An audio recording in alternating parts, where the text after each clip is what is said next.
जय जगन्नाथ मु दिवाकर दास आपण मानक प्रणाम करुचे केते दिन पूर्व सोशल मीडिया रे यूट्यूबर माने भिन्न भिन्न वीडियो करी छाड़ुचंती जगन्नाथ मंदिर ऊपर जेमिति कि जगन्नाथ महाप्रभु को प्रेमी जुगल जदि विवाह पूर्व दर्शन करने को जाती से प्रेम रे केबे हेबनी सफलता लव रे ब्रेकअप हेबो आउ त सहित से विवाह केबे होई परिबो नै एमिति कि राधारानी अभिशाप मध्य जगन्नाथ मंदिर रही बोली जहाँ आम सोशल मीडिया शुणुचु यह कौन पुराण रे लिखा होइनी राधारानी जतबे जगन्नाथ मंदिर को जाइथिले सेतबे सेवायत माने रोकिथिले आउ तापरे राधारानी अभिशाप देइथिले जेहेतु जे मु मते मंदिर को प्रवेश कर दिया जाउनी आउ सेतिपय मु अभिशाप दउची कोनोसी प्रेमी ए मंदिर को आसी परिबेनी जदि आसीबे सेमानक लव रे हेबो ब्रेकअप आउ सेमाने कोनोसी प्रेम रे सफलता प्राप्ति करि परिबेनी भक्त बंधु यह कोनोसी पुराण रे लिखा जायनी किंतु सोशल मीडिया रे एबे भिन्न भिन्न कहानी आपण माने सुनुचन एई कथा को मध्य जने यूट्यूबर शुभंकर मिश्र आज एई कथा को ही रखि। अगर आपका कोई गर्लफ्रेंड है या बॉयफ्रेंड है और आप भी सपना देख रहे हैं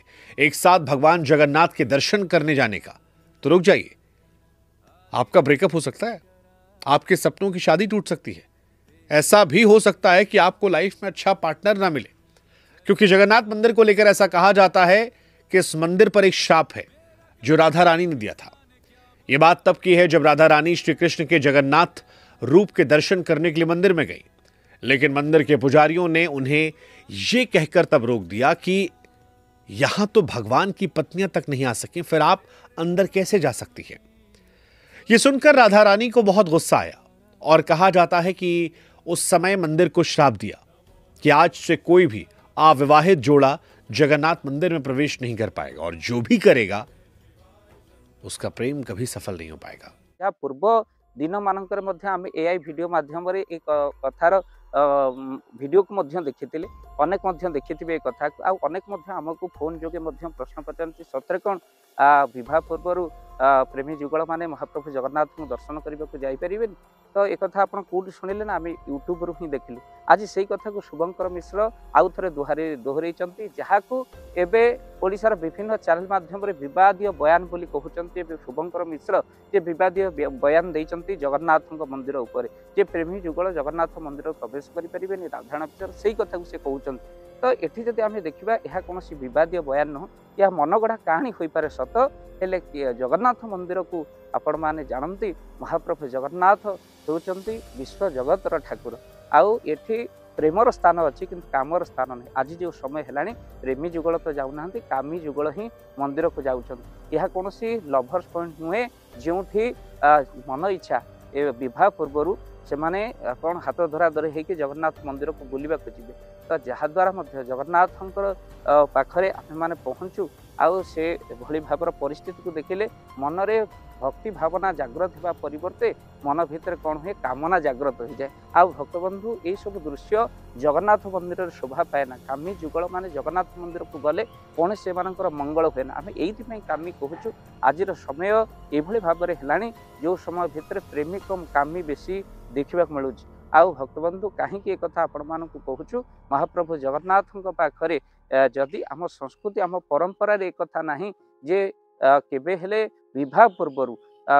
जे कि विवाह पूर्वर पुरुष और नारी से मिलामिशा करें ना कहीं ना ता कारण होची कौन ना भाई भौणीर संपर्क अलग बाप झील मंदिर को जीवे किंतु कौन प्रेमी जुगल अर्थात से विवाह पूर्व आम संस्कृति ना एक कथा कहे ना आम संस्कार एक कथा कहे जे विवाह पूर्वर आम जे कि आज जहाँ को आप प्रेमी जुगल कहते से हाथ धरा धरी होना बुलबार आम संस्कृति सम्मति दिए ना आम संस्कार सम्मति कौटी सम्मति मिले ना जे कि ना संस्कृति सम्मति दिए ना आम संस्कार सम्मति जे विवाह पूर्व हाथ धरा धरी होकर कौन जगह को जा जगन्नाथ मंदिर कौन लभर्स पॉइंट नुह जे कि आम महाप्रभु पाखक विवाह पूर्व आम जा पहुँचा भक्तबंधु कौन पार्क आप जातु किंतु महाप्रभु जगन्नाथ एक भक्ति आम भावनार केन्द्र बिंदु तो से ये कथा कौन विवादीय नुहे जे कि लभर्स माने ही महाप्रभु जगन्नाथ पाखक जी आउ भक्तबंधु विवाह पर आपण जातु देखिए विवाह पर जो मैंने सांग ही महाप्रसाद सेवन करती से महाप्रभु पाखरे भक्ति महाप्रभुंर कृपा से निश्चिंत भाव में प्राप्ति करती आउ भक्तबंधु से भितर छाड़पत्र हुए ना जो माने महाप्रभु को निश्चिंत भाव में स्वामी स्त्री मंदिर को जाई ସେମାନେ एकत्र महाप्रसाद सेवन करती भक्तबंधु यह हूँ आमर भक्ति यह हूँ आमर भावना तो से आपण मानक जो संस्कृति आम परंपरा केबे भी सम्मति दिएनि विवाह पूर्व नारी पुरुष एकत्र मिसिबा तो से ये कथा विवादीय नुहे बरम प्रकृत सत्य किंतु कौन राधाराणी अभिशाप श्री जगन्नाथ मंदिर उपर नहीं एक कथा कौन शास्त्र पुराण एक कथा वर्णना कर भक्तबंधु तो से आम संस्कृति आम परंपरा जहाँ कहे से कथा को आमको मानवा पड़ो आम संस्कृति ये कथा को सम्मति दिएनि कि आम संस्कार मध्य कथा सम्मति दिएनि विवाह पूर्व नारी पुरुष एकत्र रहिबे एकत्र बुलिबे ये कथा केबे सम्मति दिएनि तेणु बाकी रहा जगन्नाथ मंदिर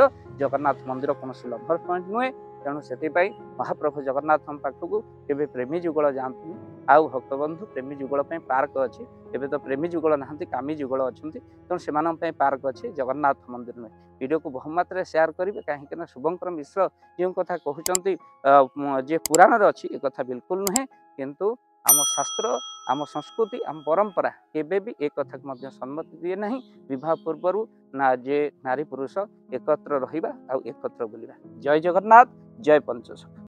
जय जगन्नाथ धन अर्जने धर्म करी धर्मे प्राप्त नरहरि